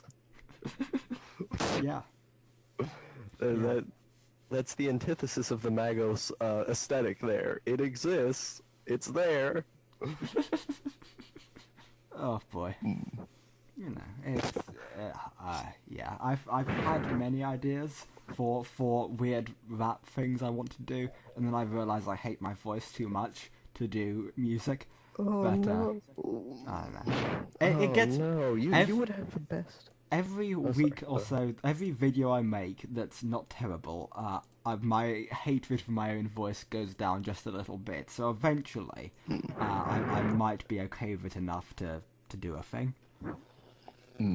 Yeah, that makes me mad. It makes me mad. It makes me mad because I like good music dudes who have weird voices. You had the weirdest voice, downright the weirdest voice I've ever listened to. So it's, you know, you need to do the freaking the music one because your voice is so weird that you could do the good music because it's weird and people like musicians with weird voices.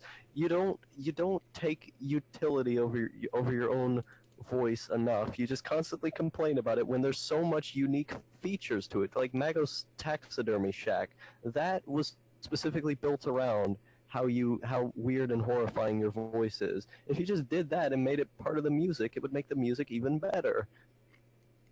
Oh. Yeah.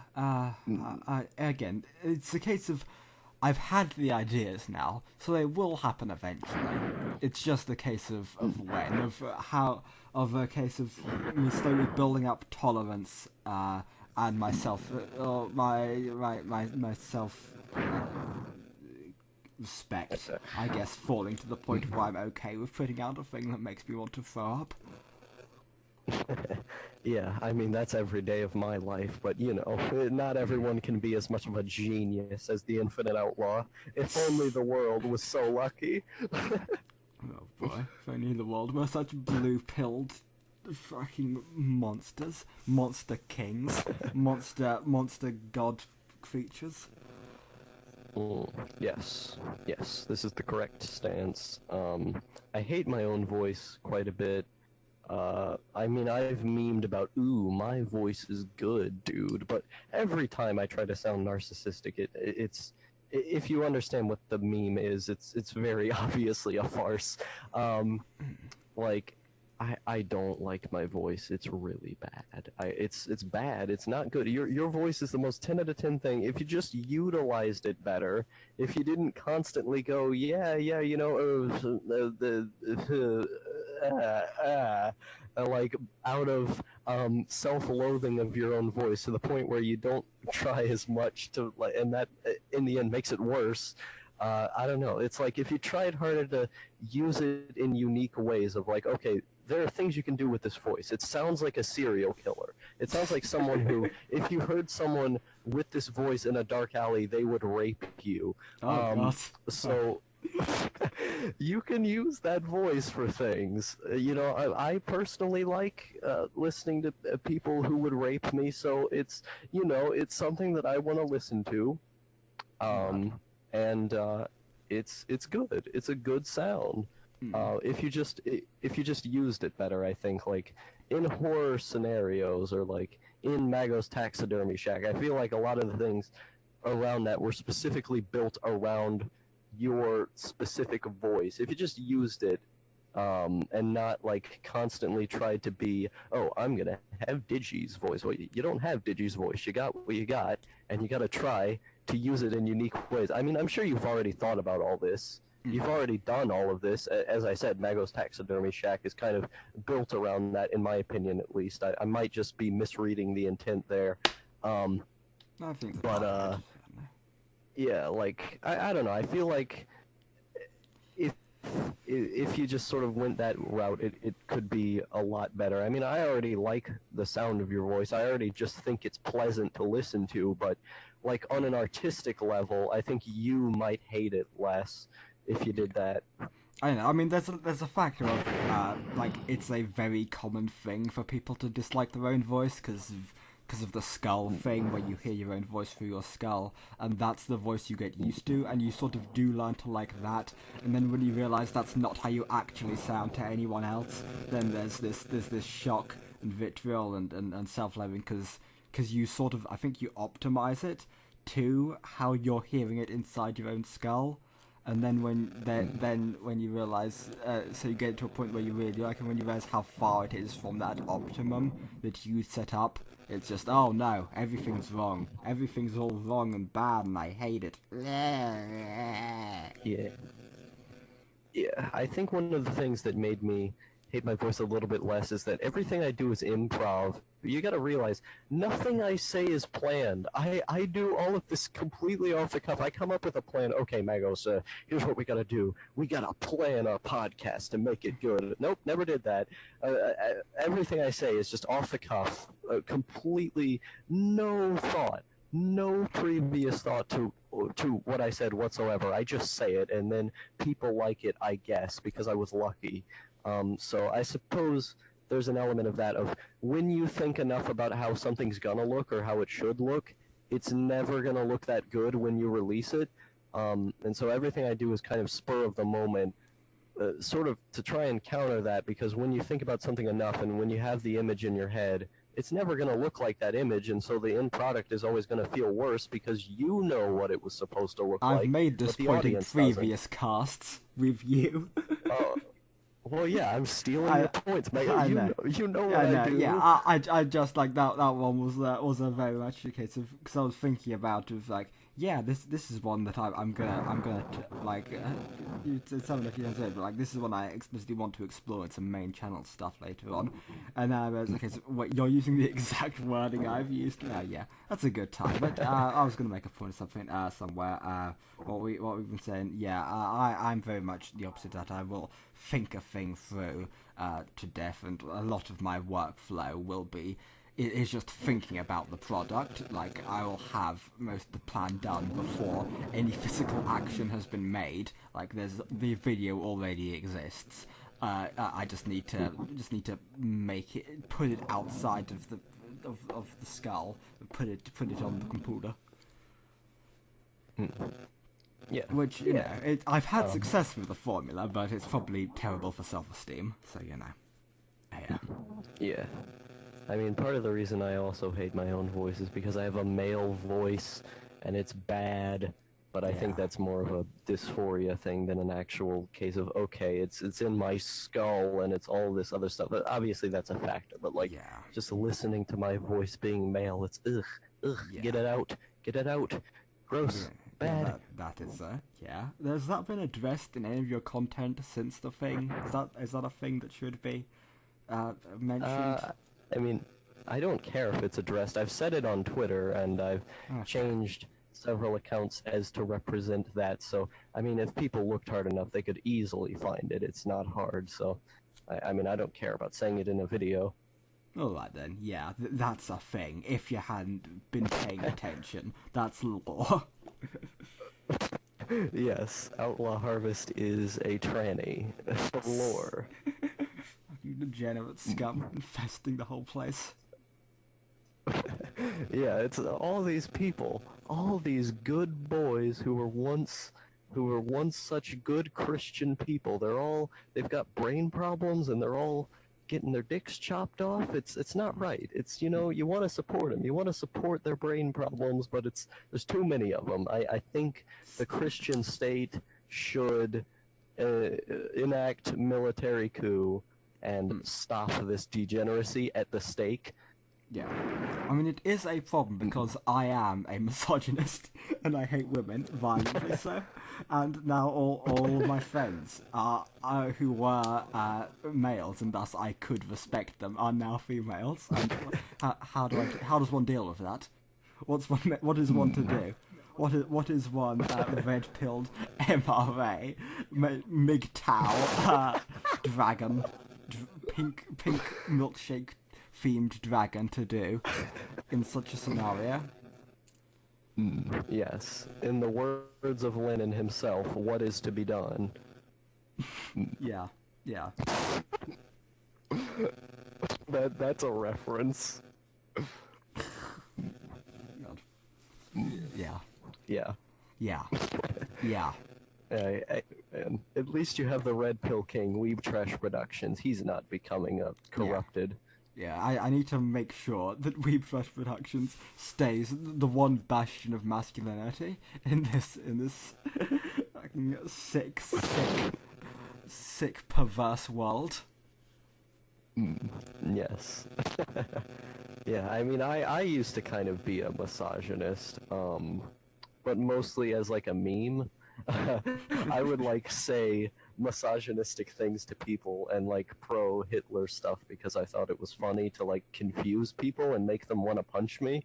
And I've told this story in a podcast before, but I had one girl, she just slapped me and tried to like throw her coffee container at me, if I recall correctly, because I said all this pro-Hitler, all this anti-women stuff, and it was funny, you know. The other guy who didn't even know me thought it was funny. Like, come on, man, have a sense of humor, chill. I mean, she was kind of like the emo type, so she's probably got some like daddy issues or something, you know, some fucking stupid women stuff like that. I don't know. It's you know, I mean, I can empathize with her, I guess, with her weird, self-obsessed, trying to always get attention thing. But you know, I mean, she really needs to be dealt with. I think she kind of needs to be put in her place. Yeah, yeah. I mean, I should make it clear that I was dreaming. Don't arrest me. I don't know if it's illegal now to be. I know there's some countries where that's a bit iffy, but yeah, I don't know if the UK is that blue pilled yet. But you know, yeah, it's because the women have corrupted them. We let them read books, we let them have power, and now they're trying to go here and arrest us just for simply speaking our mind on the truth. And here they are trying to break down our doors and take our guns. I mean, I knew Obama was a transgender man when I saw him, but when I should say, because as we all know, transgender people, they're not actually the thing that they transition to. When she became president and fooled us all, I knew it was just going to be the Muslim rampage that it is now, with all of these women trying to have way too many rights. Yeah. Yeah. Yeah. I love living in America so much. This is great. I don't have to specify that it's a meme. It doesn't ruin the joke. Exactly. It's a land of liberty. Yes. Yes. Burn down. Wait to visit North Korea. Soon, I'm sure. That is a place I have planned, by the way, to visit. I'm literally visiting North Korea one of these days. So of course, yeah. I want to try and like get footage of it, but I need to ask when I mean, there are other people who have gone and visited North Korea and were allowed to get footage. I just need to like ask the guard or whatever if I can. Yeah. Which should be cool. There's some cool statues and stuff there, like the big statue of like the artesian and then the sickle and then the hammer or whatever to represent the Agarian people and the artists or whatever. It's cool. You know, they have some cool looking statues. You got the statue of Kim Il-sung there up in the Capitol. There's the museum of like all the terrible stuff America and Japan did. Like, you know, there's cool monuments and stuff to look at there. You know, I want. Yeah, that's one of the places I gotta go. Magos is formally invited, but I don't think he'll want to go. Yeah, I think I'll pass on that. Yeah, but I'm also going to visit Cuba as well at some point. I want to live in Cuba for like a couple months because they also have some beautiful scenery, a lot of cool stuff going on there. What other authoritarian regimes am I going to? Nigeria is certainly going to be one of them at some point, but I need like heavy duty protection there. We need to get the Southeast Asian militants that work for cheap when I go there. Yeah. Yeah. You do that? Man. I'll just let Magos take care of the house. How about that? I'll give you like $4,000 for the couple months that I'm gone. All right then. That'll work, I suppose. Yeah. Try not to get macheted. Yeah, Mago. This is like I go to this weird country, and you're left home in Taiwan without speaking Chinese, and I die in a foreign country. What do you do?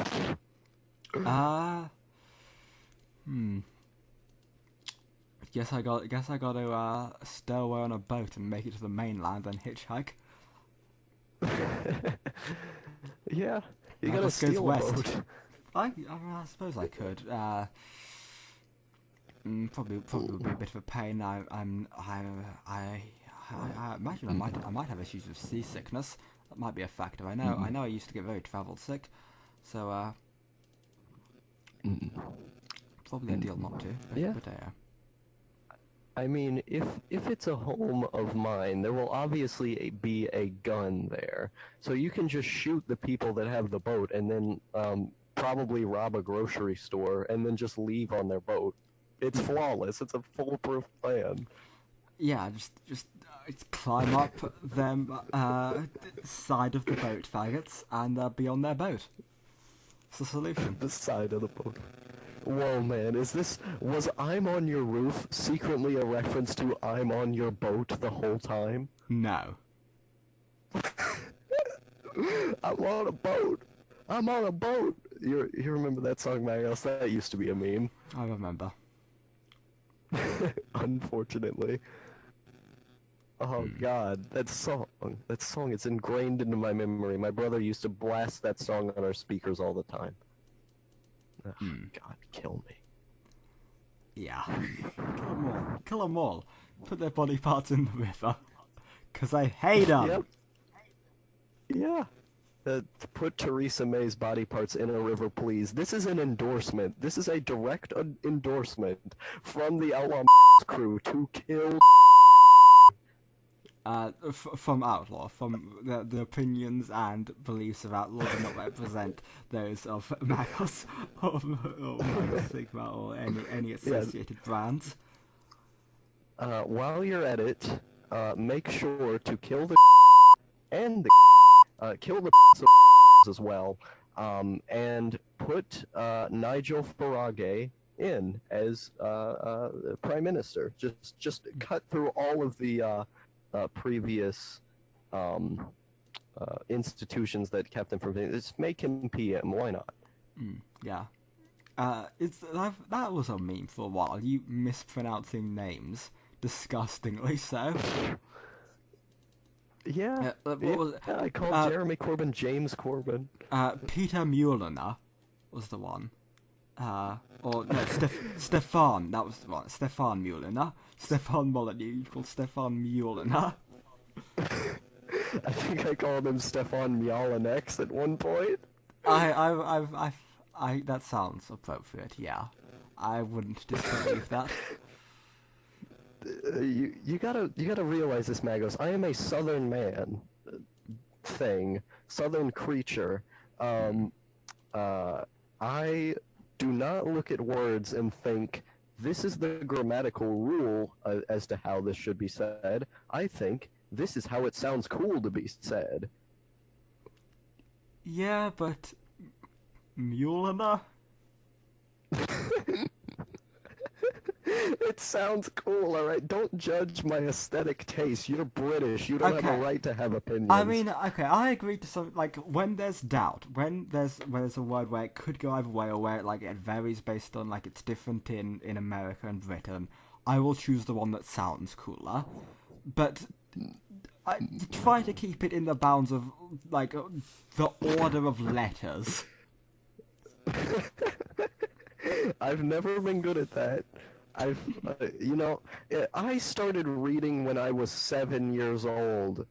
You think a person with my level of education would be able to put in that much effort? No. It's when I was a kid, I was homeschooled. I barely ever did any work. I cheated on most of my work. I literally cheated until I was like 12. So from the time I started until I was 12, I cheated on most of my work, and then in a year taught me most of the fundamental stuff. So, I do things. I work down to the wire when my life is in shambles, and sometimes don't even do that. I very rarely look at things the way they're supposed to be looked at. I am an American. I am an American through and through. I don't need these institutions that are around me. I build my own. Alright then. Fair enough. Sure. We'll go with that. Why not? Why not? I'll accept those words you just said. It's fine. Nothing wrong with that. Yeah. Yeah, they should build a statue of me for all of my genius philosophical points and the way I word things and all of the good ones do that I do because I word them good and you don't, and you should get good, you pleb. Fair enough. Yeah, I'm an American. I have Yeah. the right to say these things. You have no freedom. Get good. Yeah. You do have that advantage, I suppose. You do have that privilege. Yes. And with that, do you want to end the open can cast now? Yes, the Open the Can Cast Maso Kyzt. Seeping Edition. Let's play with Magos Maso Kyzt. Open the Can Cast the Sources Seeping Out Edition. Let's stop recording now.